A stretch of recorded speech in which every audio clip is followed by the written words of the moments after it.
나이 들어서도 비참해지기 싫다면 이 한 가지만 반드시 기억하면 됩니다. 안녕하세요, 여러분.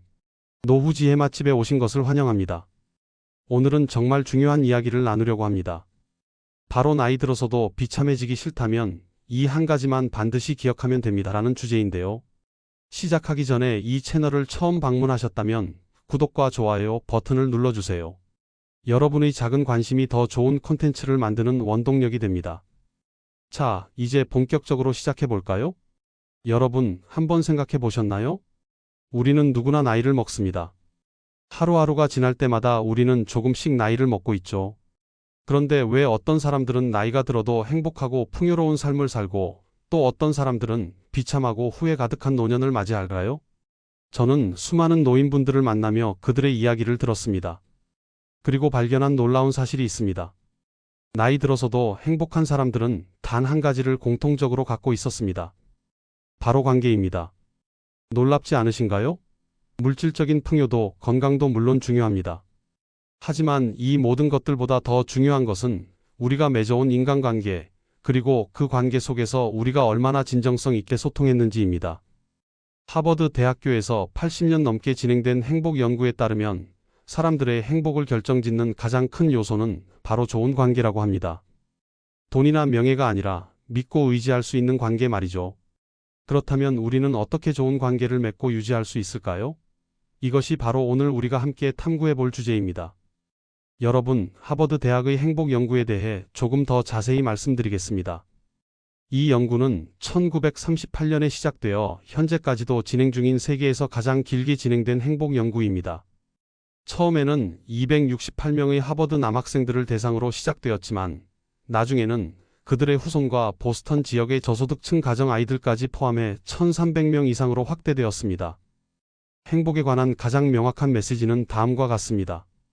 좋은 관계가 우리를 더 행복하고 건강하게 만든다는 것입니다. 이 연구의 4대 책임자 로버트 월딩거 박사는 말했습니다. 연구팀은 참가자들의 건강 상태, 수입, 직업적 성취, 가족관계 등 다양한 데이터를 수집했습니다. 그리고 분석 결과 놀라운 사실을 발견했죠. 첫째, 외로움은 독이 됩니다. 혼자 사는 사람들은 그렇지 않은 사람들보다 평균적으로 수명이 더 짧았고 건강 상태도 좋지 않았습니다. 둘째, 관계의 질이 관계의 양보다 중요합니다.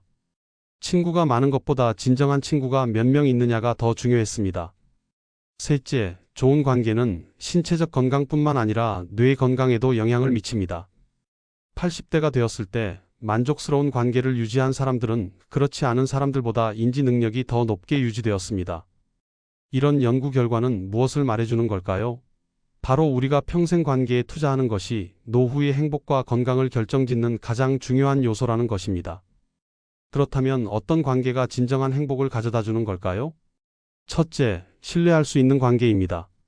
힘든 일이 있을 때 기댈 수 있는 사람이 있다는 것, 그것만으로도 우리는 큰 위안을 얻습니다. 둘째, 상호 존중하는 관계입니다. 서로의 의견과 경계를 존중하는 관계는 시간이 지나도 마찰이 적고 오래 지속됩니다. 셋째, 감사를 표현하는 관계입니다.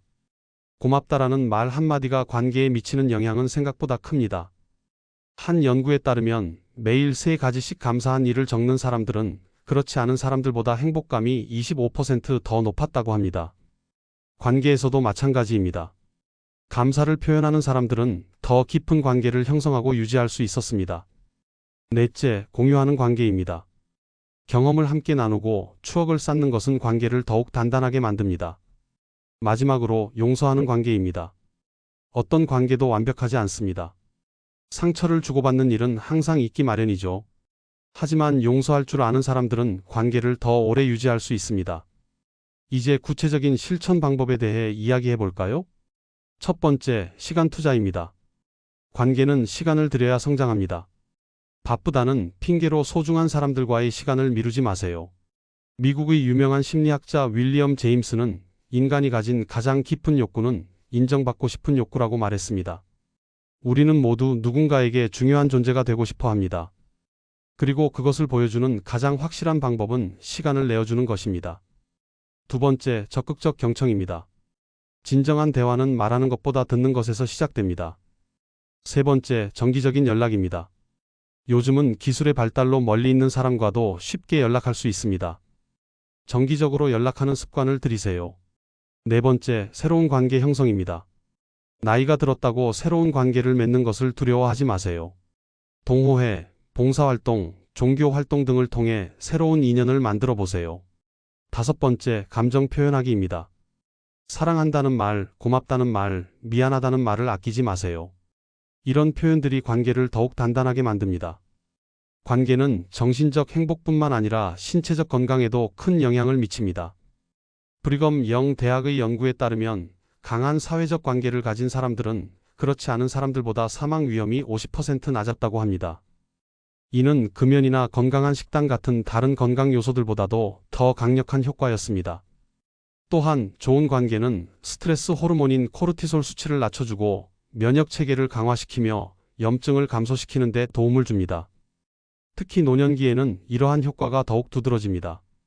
정기적으로 사회적 활동에 참여하는 노인들은 인지 능력 저하와 치매 발생 위험이 낮았습니다. 한 연구에서는 일주일에 한 번 이상 친구나 가족과 어울리는 노인들이 그렇지 않은 노인들보다 우울증에 걸릴 확률이 42% 낮았다고 합니다. 이처럼 관계는 단순히 외로움을 덜어주는 것을 넘어서 실질적인 건강 혜택을 제공합니다. 그래서 노년기에 건강을 유지하기 위해서는 운동이나 식단 관리만큼이나 관계 관리도 중요한 것입니다. 현대 사회에서는 기술의 발달로 관계를 유지하는 방법이 다양해졌습니다. 이런 디지털 도구들을 어떻게 활용할 수 있을까요?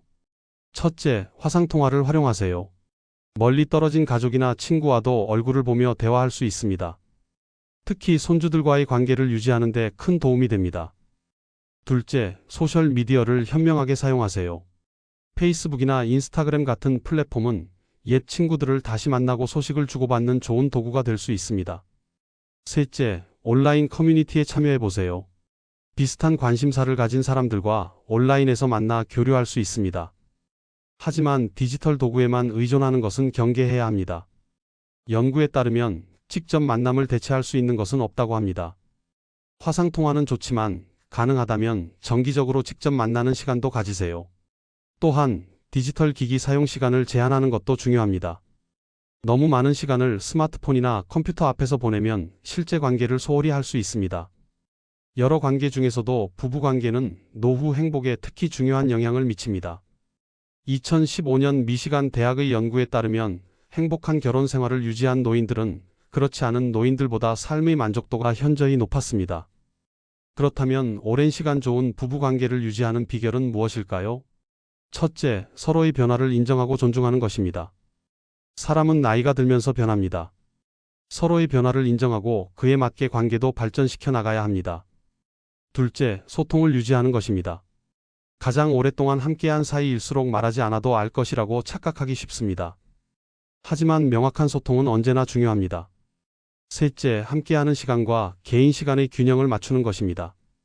서로 함께하는 활동도 중요하지만 각자의 취미와 관심사를 존중하는 것도 중요합니다. 넷째, 감사와 애정 표현을 게을리하지 않는 것입니다. 오래 함께했다고 해서 감사와 사랑의 표현이 필요 없는 것은 아닙니다. 다섯째, 갈등을 건강하게 해결하는 법을 배우는 것입니다. 어떤 부부도 갈등 없이 수십 년을 함께할 수 없습니다. 중요한 것은 갈등이 있느냐가 아니라 그 갈등을 어떻게 해결하느냐입니다. 한 연구에서는 50년 이상 결혼 생활을 유지한 부부들을 조사했는데 그들이 공통적으로 강조한 것은 서로를 최우선으로 생각하는 마음이었습니다. 상대방을 자신보다 먼저 생각하는 마음, 그것이 오래도록 사랑을 지키는 비결인 것 같습니다. 부부관계 다음으로 중요한 것은 바로 자녀, 손주들과의 관계입니다. 나이가 들면서 자녀들과의 관계는 변화합니다. 더 이상 부모 마이너스 자식의 관계가 아닌 성인 대 성인의 관계로 발전해야 합니다. 성인이 된 자녀들과 건강한 관계를 유지하기 위해서는 몇 가지 원칙이 필요합니다. 첫째, 자녀의 독립성을 존중하세요. 더 이상 그들의 모든 결정에 관여하려 하지 마세요. 둘째, 조언은 요청받았을 때만 해주세요. 불필요한 충고는 관계에 긴장을 가져올 수 있습니다. 셋째, 세대 차이를 인정하세요. 가치관이나 생활 방식의 차이는 당연한 것입니다. 넷째, 경제적 관계는 명확히 하세요. 금전적인 문제는 가족 관계에서 가장 큰 갈등 요소 중 하나입니다. 다섯째, 손주들과의 관계는 부모의 양육 방식을 존중하면서 형성하세요. 손주들은 노년의 큰 기쁨입니다. 하지만 그들의 부모인 자녀들의 양육 방식을 존중하는 것도 중요합니다. 양육 방식에 대한 의견 차이는 종종 가족 갈등의 원인이 됩니다. 가족 관계만큼 중요한 것이 바로 친구 관계입니다. 특히 노년기에는 친구의 중요성이 더욱 커집니다. 호주 플린더스 대학의 연구에 따르면 강한 우정을 유지하는 노인들은 그렇지 않은 노인들보다 평균 22% 더 오래 살았다고 합니다. 또한 친구는 배우자나 가족이 제공할 수 없는 특별한 종류의 지지를 제공합니다. 동년배 친구들은 같은 시대를 살아온 사람들로서 서로의 경험과 감정을 더 잘 이해할 수 있습니다. 그렇다면 나이가 들수록 어려워지는 우정을 어떻게 유지하고 새로운 친구를 사귈 수 있을까요?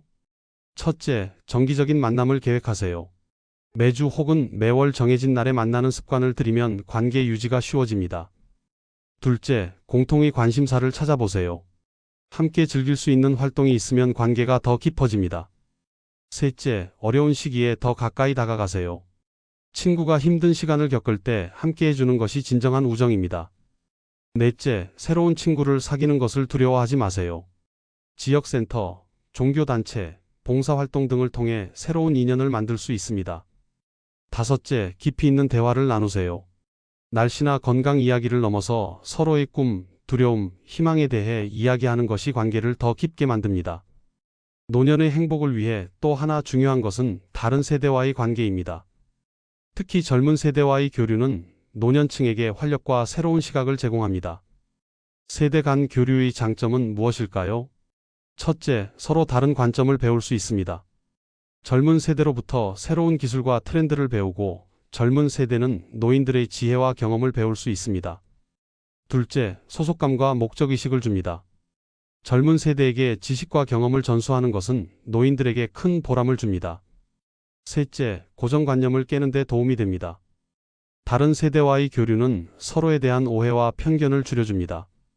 세대 간 관계를 형성하기 위한 방법에는 무엇이 있을까요? 첫째, 멘토링 프로그램에 참여해 보세요. 자신의 직업 경험이나 기술을 젊은 세대에게 전수할 수 있습니다. 둘째, 세대 통합 프로그램에 참여하세요. 많은 지역사회에서 노인과 청소년이 함께하는 프로그램을 운영합니다. 셋째, 열린 마음을 유지하세요. 세대 차이를 인정하고 서로에게서 배우려는 자세가 중요합니다. 지금까지 관계의 중요성에 대해 이야기했지만 모든 사람이 늘 누군가와 함께할 수 있는 것은 아닙니다. 배우자와의 사별, 자녀들의 독립, 친구들의 상실 등으로 혼자 지내는 시간이 늘어날 수 있습니다. 혼자 있는 시간을 건강하게 보내는 법도 배워야 합니다. 첫째, 고독과 외로움은 다릅니다. 고독은 자발적인 선택이지만 외로움은 원하지 않는 고립 상태입니다. 혼자 있는 시간을 즐길 수 있도록 연습하세요. 둘째, 자기 돌봄의 시간을 가지세요. 명상, 독서, 산책 등 자신을 돌보는 활동에 시간을 투자하세요. 셋째, 반려동물을 고려해 보세요. 연구에 따르면 반려동물은 외로움을 줄이고 행복감을 높이는 데 도움이 됩니다. 넷째, 규칙적인 일상을 유지하세요. 일상의 구조는 정신 건강에 중요합니다. 다섯째, 필요할 때 도움을 요청하는 것을 두려워하지 마세요. 도움을 청하는 것은 약함이 아니라 강함의 표시입니다. 인생을 살다 보면 관계가 깨지는 경우도 있습니다. 하지만 노년기에는 이런 깨진 관계를 회복할 기회이기도 합니다. 왜 노년기의 관계 회복이 중요할까요? 첫째, 미해결된 관계 문제는 후회의 원인이 됩니다. 많은 노인들이 생의 마지막에 가장 후회하는 것 중 하나가 바로 회복하지 못한 관계입니다. 둘째, 용서는 용서하는 사람에게 더 큰 평화를 줍니다. 오래된 분노와 원망을 내려놓는 것은 정신적, 신체적 건강에 도움이 됩니다. 셋째, 시간이 제한되어 있다는 인식이 관계의 우선순위를 바꿔줍니다. 남은 시간이 많지 않다는 생각은 작은 갈등을 넘어서게 해줍니다. 관계를 회복하기 위한 실질적인 방법은 무엇일까요? 첫째, 먼저 다가가세요. 누가 옳은지 그른지를 따지는 것보다 관계 회복이 더 중요합니다. 둘째, 진심 어린 사과를 하세요. 자신의 잘못을 인정하고 상대방의 감정을 인정해주는 것이 중요합니다. 셋째, 과거에 집착하지 마세요. 지나간 일을 계속 들춰내기보다는 앞으로 어떻게 관계를 발전시킬지에 초점을 맞추세요. 넷째, 기대를 낮추세요. 완벽한 관계 회복을 기대하기보다는 작은 진전부터 이루어 나가는 것이 중요합니다. 오늘 우리는 나이 들어서도 비참해지지 않기 위한 가장 중요한 요소가 바로 관계라는 것을 배웠습니다. 물질적인 풍요나 신체적 건강도 중요하지만 진정한 행복은 우리가 맺는 관계의 질에서 온다는 것을 기억하세요. 관계에 투자하는 것은 미래의 행복에 투자하는 것입니다. 오늘 당장 소중한 사람에게 연락해 보는 건 어떨까요? 작은 실천이 여러분의 인생을 바꿀 수 있습니다. 여러분의 노후가 풍요롭고 행복하기를 진심으로 응원합니다. 오늘 영상이 도움이 되셨다면 구독과 좋아요, 그리고 알림 설정을 꼭 해주세요. 다음 영상에서도 여러분의 삶에 도움이 될 수 있는 좋은 내용으로 찾아뵙겠습니다. 노후 지혜 맛집, 오늘도 시청해 주셔서 감사합니다. 다음 영상에서 만나요.